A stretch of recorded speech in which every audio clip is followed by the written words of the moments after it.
పిలవలేదా? పిలిచాను వదినా, కానీ తినరంట.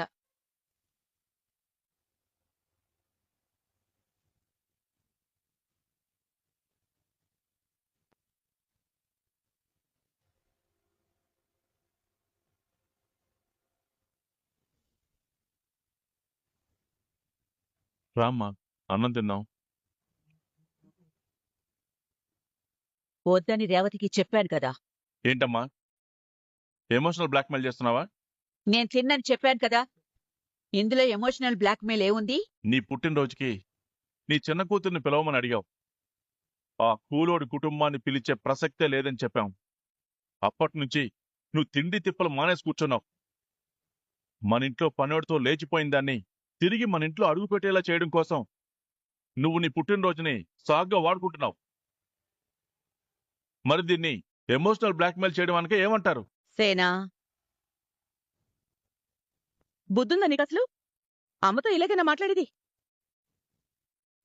అమ్మ మీద కోపడతావేంట్రా బుద్ధి లేకుండా? మరి లేకపోతే ఏంటక్క, ఆవిడ ఇక్కడున్నా సరే ప్రాణం అంతా చిన్న కూతురు దగ్గరే ఉంది. మనం ఎప్పుడో బంధాన్ని తెంచుకున్న దాని మీద ఈవిడ మాత్రం ఇంకా ఇంకా ప్రేమను పెంచుకుంటూనే ఉంది. మన పరువు తీసిన దానికోసం ప్రాకులాడుతోంది. ఏదో ఒక విధంగా ఆ కూలోడి కుటుంబాన్ని మన ఇంట్లోకి అడుగు పెట్టేలా చేయాలని చూస్తుంది. అందుకోసం 2 కుటుంబాలతో కూడా గ్రూప్ ఫోటో కావాలని బ్లాక్మెయిల్ చేస్తుంది.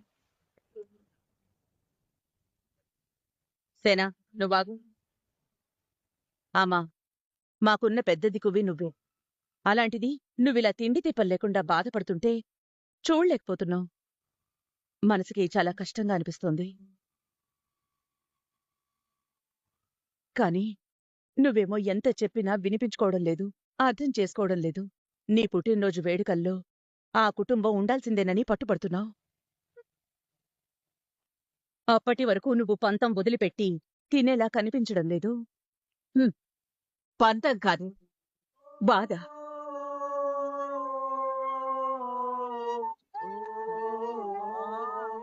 జీవితం చివరి రోజుల్లో మీ చెల్లెలి కుటుంబంతో మీరు కనీసం ఒక్కసారైనా కలిసుంటే చూడాలని ఆశగా ఉంది.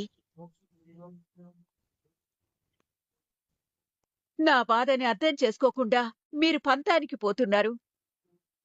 పర్వాలేదులే, ఈ అమ్మ ఎలా పోతే మీకెందుకు? మీ పంతాలతోనే మీరుండండి. నేను ఉంటే ఉంటాను, పోతే పోతాను. అమ్మా, అమ్మా, నువ్వలా బాధపడుతుంటే మాకు భరించలేనంత బాధగా ఉందమ్మా. నువ్వు ఇలాగే ఉంటే నీకు ఏమవుతుందోనని అంతకంటే భయంగా ఉంది. ఏం చేయాలో అర్థం కావడం లేదు.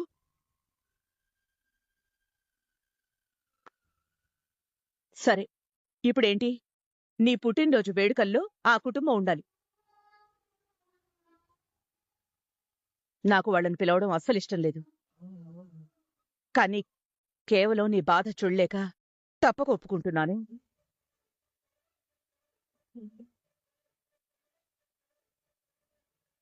అక్క, ఏంటక్క నువ్వు కూడా?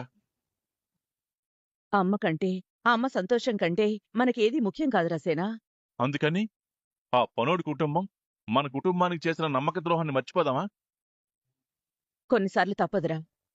ఒకటి కావాలంటే ఇంకొకటి చేయాల్సిందే. నేను ఒప్పుకోనక్క. ఒప్పుకోనంటే ఒప్పుకోను. పుట్టినరోజుతో ఏమవుతూ ఆపేద్దాం. నోర్మోయ్.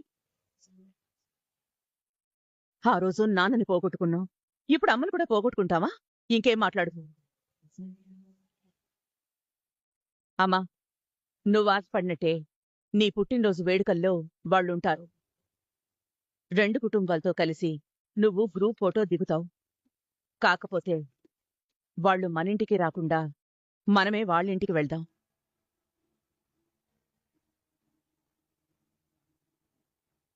నీ చిన్న కూతురి ఇంట్లో నీ పుట్టినరోజు వేడుకల్ని ఘనంగా చేద్దాం. సంతోషమా?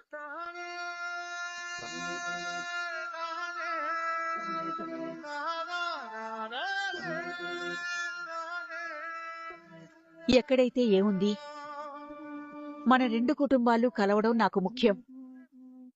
అంతకన్నా సంతోషం మరొకటి ఉండదురా.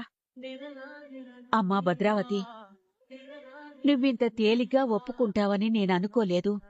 ఏం చేస్తావమ్మా, కొన్నిసార్లు ఒప్పుకోక తప్పదు. చాలా సంతోషం అమ్మా. చాలా సంతోషం.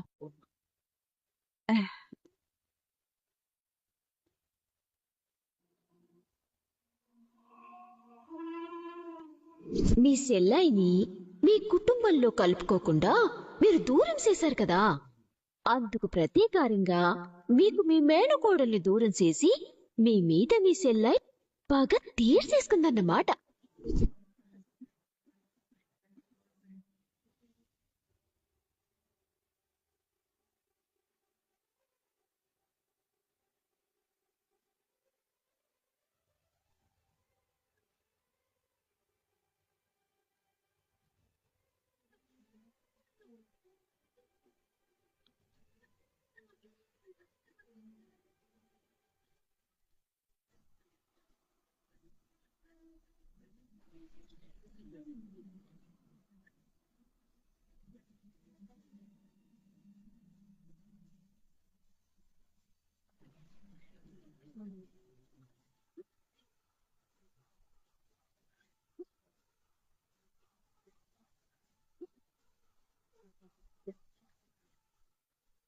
భద్రావతికి మనం చెప్పిన ప్లాన్ ఆచరణలో పెట్టేసింది. ప్రేమ్ ధీరజ్లను ఎడగొట్టేసి ఆమె కాపురాన్ని తగలెట్టేయడానికి మనం అంటించాల్సిన అగ్గిపుల్ల ఇక్కడి నుంచి మంటగా మారబోతుంది.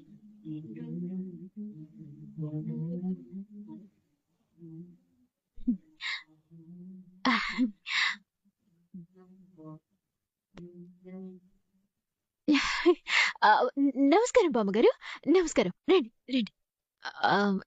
ఏటి మిమ్మల్ని ఒకరిని పంపించారా? నన్ను పంపించిన విషయం నీకెలా తెలుసు? పంపించిన కాదు బామ్మగారు, మీరొక్కరే వచ్చారా, ఇంకెవరూ రాలేదా అని అడుగుతున్నాను. వస్తారు, అందరూ వస్తారు. ఆ విషయం చెప్పడానికే వస్తున్నాను. అవునా? చాలా మంచి విషయం చెప్పారు. పదండి పదండి పదండి. పద. ఆతయ్య, ఆతయ్య గారండి, మావయ్య గారండి, మీ అమ్మగారు వచ్చేసారు. పేమా, మీ నాన్నమ్మగారు వచ్చారు. ఆతయ్య గారండి, ఆతయ్య గారండి, మీ అమ్మగారు వచ్చారు. మా అమ్మ వచ్చిన విషయం నాకు కనబడట్లేదా? నేను చూడట్లేదా? మా అమ్మేదో మొదటిసారి మా ఇంటికొచ్చినట్టు, ఇదేదో ఒక పెద్ద వింతైనట్టు ఎందుకలా కేకలు పెడతావు? మీ అమ్మ వచ్చిందన్న ఆనందంలో అలా పిలిచుంటుంది, అందులో తప్పే ఉంది. కొంచెం పూసుకో అమ్మా అంటే ఒళ్ళంతా పూసుకుంటే ఇలాగే ఉంటుందిలేండి.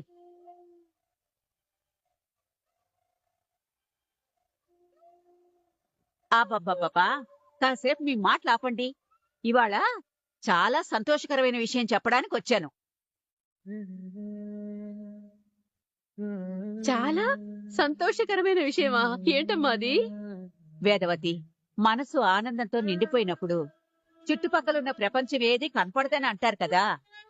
ప్రస్తుతం నా పరిస్థితి కూడా అలాగే ఉందే. ఇది కలో నిజమో అస్సలు అర్థం కావట్లేదు తెలుసా? ఫస్ట్ విషయం ఏంటో చెప్పండమ్మా. కలో నిజమో మేం చెప్తాం. రేపు నా 70వ పుట్టినరోజు.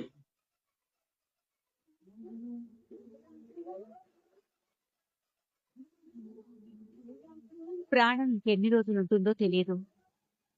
మన రెండు కుటుంబాల సమక్షంలో ఈ పుట్టినరోజుని జరుపుకోవాలని ఆశపడుతున్నానని మీ అక్కని అడిగాను.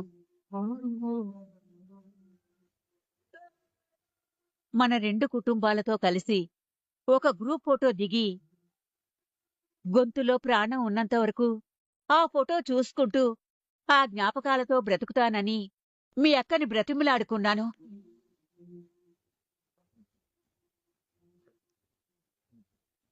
మీ అక్క ఒప్పుకుంది.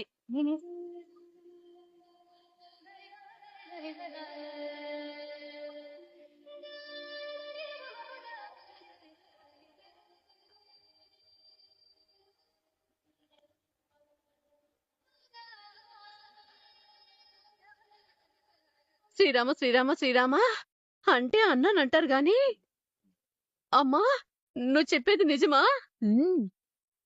ఏ ముసలి, పెద్దత్త నిజంగా ఒప్పుకుందా? ఒప్పుకుంది కాబట్టే కదే ఆ సంతోషాన్ని మీ అందరితో పంచుకుందామని వచ్చాను. ఇదిగో అమ్మమ్మగారు, ఇందాక మీరు అన్నారు కదా కలో నిజం అర్థం కావట్లేదని. ఇది రెండూ కాదు, ఇదో కుట్ర.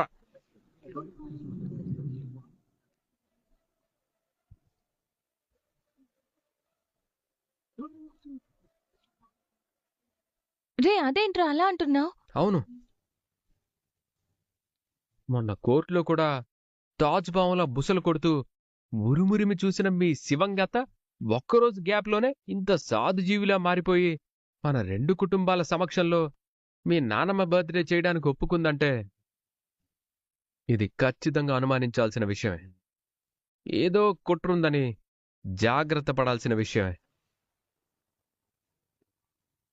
ఓచు బాబోయ్, ఈడు చూడ్డానికి స్వాతి ముత్యంలా అమాయకంగా కనపడతాడు గాని కూతంతో బుర్రున్నోడే. రే నువ్వు ప్రతిదానికి అనుమానపడతావేంట్రా?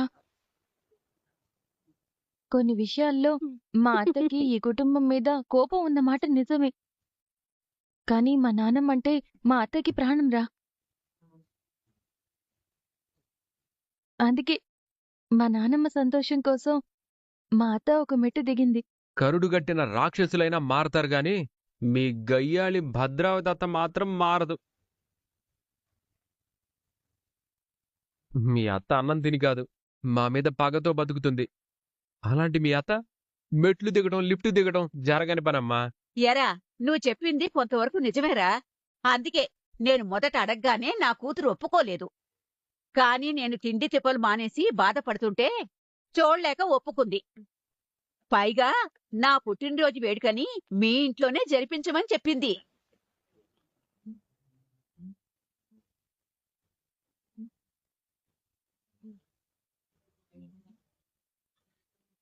మా ఇంట్లో ఏంటత్తయ్య గారు ఏమన్నారు? మీ పుట్టినరోజు మా ఇంట్లో జరిపించమని అడిగారా? అవునయ్యా రామరాజు, అందరూ ఇక్కడికే వస్తామని చెప్పారు.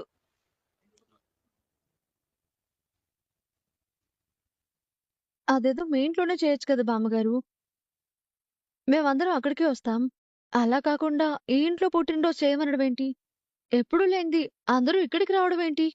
విచిత్రంగానూ అంతకంటే ఎక్కువ ఆశ్చర్యంగానూ ఉంది. అంటే 25 కోపతాపాలతో ఉన్నారు కదమ్మా. ఇంటికొచ్చి పిలవాలంటే చిన్న అహం అంతే. కానీ నాకు మాత్రం అనుమానంగానే ఉందత్తయ్య. అనుమానమేంటి అల్లుడు గారు? అవునత్తయ్య, 25 ఏళ్లుగా నా మీద పగతో రగిలిపోతున్నారు. నా నాశనాన్ని కోరుకుంటున్నారు. నన్ను చూస్తేనే ఆవేశంతో నిప్పులు తొక్కుతారు. అలాంటి వాళ్ళు నా ఇంటికి వస్తానని అనడం, మీ పుట్టినరోజుని మా ఇంట్లో జరిపించమని చెప్పడం నాకైతే నమ్మకం కుదరట్లేదు. చాలా అనుమానాలు వస్తున్నాయి. ఆజు బాబోయ్ మావి గారండి, ఇందులో మీరంతగా అనుమానపడాల్సిందేం లేదండి. ఆయ్, వాళ్ళలో ఒకేసారి ఇంత మార్పు రావటానికి కారణం మన అమూల్యేనండి. ఆయ్,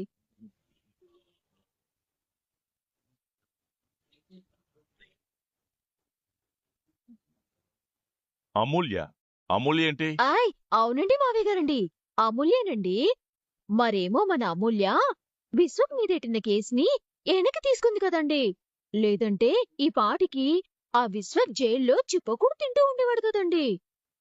మేనల్లుడి జీవితం జీవితాంతం జైలు పాలు కాకుండా కాపాడిందనే కృతజ్ఞతతో ఆ భద్రావతి గారిలో కూతంత మార్పు వచ్చిందండి.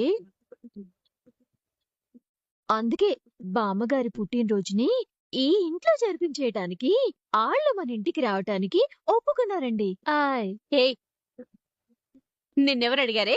నిన్నెవరడిగారు? నోరు మూసుకొని ఒక పక్కనుండగా అటుకులు మెక్కే నోరు, ఆడిపోసుకునే నోరు ఊరికే ఉండవు అన్నట్టు నువ్వెందుకు మధ్యలో దూరుతున్నావు?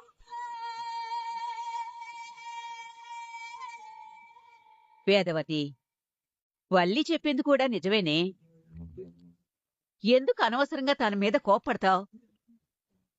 చూడనమ్మమ్మ, మీ పుట్టినరోజుని దగ్గరుండి జరిపించడం కంటే ఆనందం మాకు మరొకట్లేదు. కానీ మా ఇంట్లో కాకుండా మీ ఇంట్లో జరిపించండి, మేము అక్కడికొస్తాం. రే, మా అత్త ఒక మెట్టు దిగింది, కానీ నువ్వేంట్రా ఇంకా అదే పంతంతో ఉంటావు? పంతం కాదు, అనుమానం. అవును, మా నాన్న చెప్పినట్టు మీ పుట్టినరోజుని మా ఇంట్లో జరపమని చెప్పడం వెనుక ఏదో ఉందని మాకు అనుమానంగా ఉంది. అందుకే మీ ఇంట్లోనే జరిపించండి. ఒరే మీరు ఆగండ్రా, ఆగండి. అయ్యా రామరాజు బాబు, పెద్ద కూతురు పెళ్లి చేసుకోలేదన్న బాధతో మీ మామయ్య గారు కన్ను మూశారు. ఈ రెండు కుటుంబాలు కలవాలని ఆయన చివరి కోరిక. అలాంటి రోజు ఏదో ఒక రోజు రాకపోతుందా అని 25 ఏళ్లుగా ఆశగా ఎదురు చూస్తున్నాను.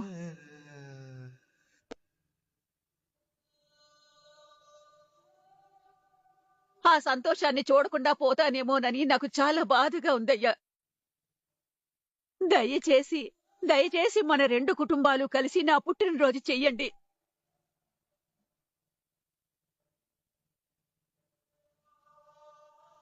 అందరూ కలిసి ఒక గ్రూప్ ఫోటో దిగి ఆ సంతోషాన్ని నాకు జ్ఞాపకంగా ఇవ్వండి.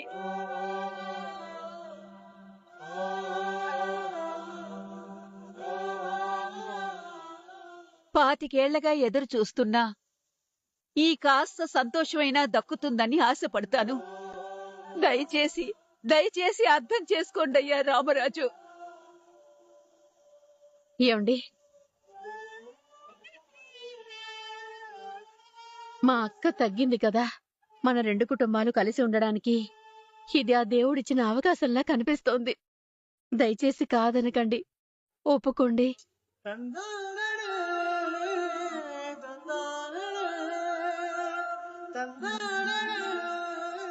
ఇంకేం ఆలోచించకండి, ఒప్పుకోండి. ప్లీజ్ మావయ్య, ఒప్పుకోండి మావయ్య. ఒప్పుకోయ్యా, ఒప్పుకోండి మావయ్య. ఒప్పుకోండి. ప్లీజ్ మావయ్య, ఒప్పుకోండి ఒప్పుకో మావయ్య. బాబు. అత్తయ్య గారు, నాకు వాళ్ళు చేసిన పనుల మీద తప్ప వాళ్ళ మీద ఎటువంటి కోపం లేదు. మీరు సంతోషంగా ఉంటానని ఇంతలా అడుగుతున్నారు కాబట్టి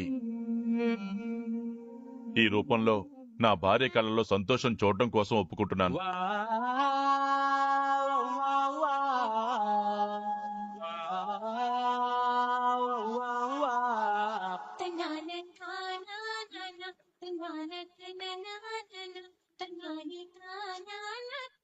సంతోషం సంతోషం రామరాజు, చాలా సంతోషం. రేయ్ తిరుపతి, ఆ ఏర్పాట్లవి చూడు. అలాగే బావా. ఈ విషయం చెప్తే భద్రావతి చాలా సంతోషిస్తుంది. ఇక నేను వెళ్ళొస్తాను బాబు, అలాగే. వెళ్ళొస్తానే. ఆ. వస్తానమ్మా, వస్తాను.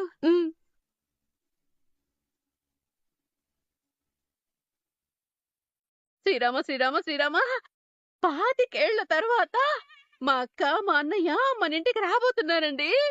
నాకు చాలా చాలా సంతోషంగా ఉంది. ఏమండి, నా కాళ్ళు చేతులు ఆటం లేదండి. ఉమ్.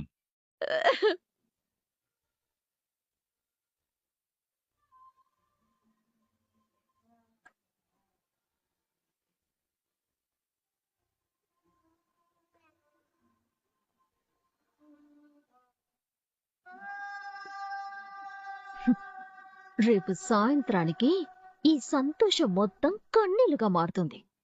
రేపు జరగబోయేది మీ అమ్మ పుట్టినరోజు వేడుక కాదు, మీ చిన్న కొడుకు చిన్న కోడలు విడిపోయే బీభత్సం.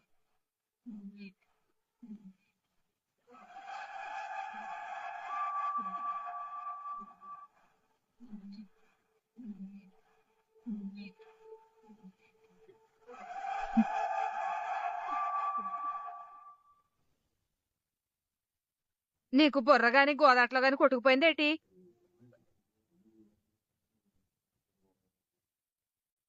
ప్రేమనే ధీరజ్ని ఎడగొట్టేయడానికి, ఆళ్ళ కాపురాన్ని నాశనం చేసి పడేయడానికి బ్రహ్మాస్త్రం లాంటి అస్త్రం నీ చేతిలో ఎడితే నువ్వు అస్త్రంతో బేభత్సం సృష్టించేసి ఆ పొట్టి మిరపకాయని పర్మనెంట్ గా ఆళ్ళ పుట్టింటికి వెళ్ళిపోయేలా చేయకుండా ఆ ఆయుధాన్ని అట్టుకెళ్ళి భద్రావతి చేతులు ఎడతావా? ఏమండి ఆవిడ గారండి, ఆ. 7 కాపీ అండి. ఇక్కడ అంతకంటే ఏడేడిగా యుద్ధం జరుగుతుంది. అయ్యేదాకా అట్టుకుని తగలడు. అలాగేనండి. ఆ ప్రేమ నర్మద నీ కాపురాన్ని కూల్చేశారు. మీ ఆయన నిన్ను అసహించుకోవడానికి, నిన్ను దూరం పెట్టడానికి కారణం అయ్యారు. ఏమండి ఆవిడ గారండి, ఇక్కడ భయంకరంగా కాలుతుందండి. నాకెక్కడ మండుతుంది. గమ్మునుంటావా? Oh my glass. నా అత్త నన్ను కొట్టిన దెబ్బలు నువ్వు నా పెళ్ళానివి కాదు, నీకు నాకు ఎట్టాంటి సంబంధం లేదు అని మా ఆయనన్న మాటలు పొండు మీద పిన్నీసులా ప్రతి క్షణం నన్ను పొడుతూనే ఉన్నాయి. మరి అందుకు కారణమైన వాళ్ళ మీద బదులు తీర్చుకోకుండా, తిరిగి వాళ్ళ కాపురం మీద దెబ్బ కొట్టకుండా అంత తేలిగ్గా ఊరుకుంటానా? వదిలేస్తాను. ఏమండి ఆవిడ గారండి, చేతులు ఫుల్గా మంటెక్కిపోతున్నాయండి. నాకెక్కడ మండుతుంది. గమ్మునుంటావా? Oh my glass. అయ్య బాబోయ్, మనకి ఈ పొట్ట ఈ బట్టే అందం. బాగా కాపాడుకోవాలి. అందుకే భద్రావతికి ఒక మందు పాత్ర లాంటి ప్లాన్ చెప్పా. రేపా శారదాంబ పుట్టినరోజు వేడుకల్లో ఆ మందు పాత్ర బీభత్సంగా బద్దలవబోతోంది. ఆ విధ్వంసంలో ప్రేమ కాపురం కూలిపోయి ఆ పొట్టి మిరపకాయ శాశ్వత